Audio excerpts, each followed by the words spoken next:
ഇറാനിൽ പ്രതിഷേധക്കാർക്കെതിരെ നടന്ന അതിക്രൂരമായ അടിച്ചമർത്തലുകൾക്ക് മറുപടിയായി ഇറാന്റെ ആംഡ് ഫോഴ്സായ ഇസ്ലാമിക് റവല്യൂഷണറി ഗാർഡ് കോർപ്സിനെ ഭീകര സംഘടനയായി പ്രഖ്യാപിച്ച യൂറോപ്യൻ യൂണിയൻ. വ്യാഴാഴ്ച ബ്രസൽസിൽ ചേർന്ന യോഗത്തിലാണ് നിർണായക തീരുമാനമുണ്ടായത്.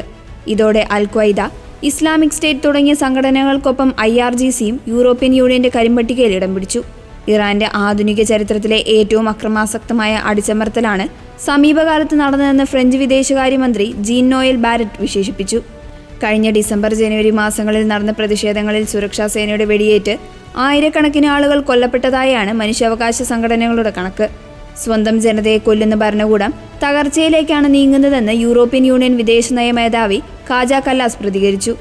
ഭീകരപട്ടികയിൽ ഉൾപ്പെടുത്തിയതോടെ IRGCയുമായി ബന്ധപ്പെട്ട വ്യക്തികൾക്കും സ്ഥാപനങ്ങൾക്കും കടുത്ത ഉപരോധങ്ങൾ നേരിടേണ്ടി വരും. IRGCയുടെയും അനുബന്ധ ശൃംഖലകളുടെയും സാമ്പത്തിക സ്രോതസ്സുകൾ തടയുകയും പട്ടികയിലുള്ള ഉദ്യോഗസ്ഥർക്ക് യൂറോപ്യൻ രാജ്യങ്ങളിലേക്ക് പ്രവേശനം നിഷേധിക്കപ്പെടുകയും ചെയ്യും.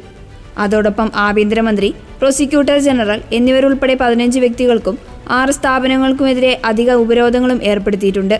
എന്നാൽ യൂറോപ്യൻ യൂണിയന്റെ നീക്കം ഒരു സ്റ്റണ്ട് മാത്രമാണെന്നും വലിയ തന്ത്രപരമായ തെറ്റാണെന്നും ഇറാൻ വിദേശകാര്യമന്ത്രി അബ്ബാസ് അരാഗച്ചി പ്രതികരിച്ചു.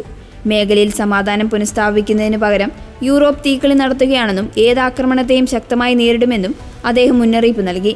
അതോടൊപ്പം അമേരിക്കൻ വിമാനവാഹിനി കപ്പലായ USS എബ്രഹാം ലിങ്കന്റെ നേതൃത്വത്തിലുള്ള വൻ സൈനിക വ്യൂഹം ഇറാൻ ലക്ഷ്യമാക്കി നീങ്ങുന്നതായി US പ്രസിഡന്റ് ഡൊണാൾഡ് ട്രംപ് വെളിപ്പെടുത്തി. ഇറാന്റെ ആണവ പദ്ധതിയുമായി ബന്ധപ്പെട്ട ചർച്ചകൾക്ക് സമയമായെന്നും അല്ലാത്തപക്ഷം ശക്തമായ നടപടികൾ ഉണ്ടാകുമെന്നും ട്രംപ് മുന്നറിയിപ്പ് നൽകി. സൈനിക നടപടി ഒഴിവാക്കാൻ ഇറാൻ ചർച്ചകൾക്ക് തയ്യാറാകുമെന്നാണ് പ്രതീക്ഷയെന്നും അദ്ദേഹം കൂട്ടിച്ചേർത്തു. ഇറാനിലെ ഇന്റർനെറ്റ് വിച്ഛേദിക്കപ്പെട്ടതിനാൽ മരണസംഖ്യ കൃത്യമായി കണക്കാക്കാൻ സാധിക്കുന്നില്ല. 25,000-ത്തിലധികം ആളുകൾ കൊല്ലപ്പെട്ടതായാണ് മനുഷ്യാവകാശ സംഘടനകൾ അവകാശപ്പെടുന്നത്.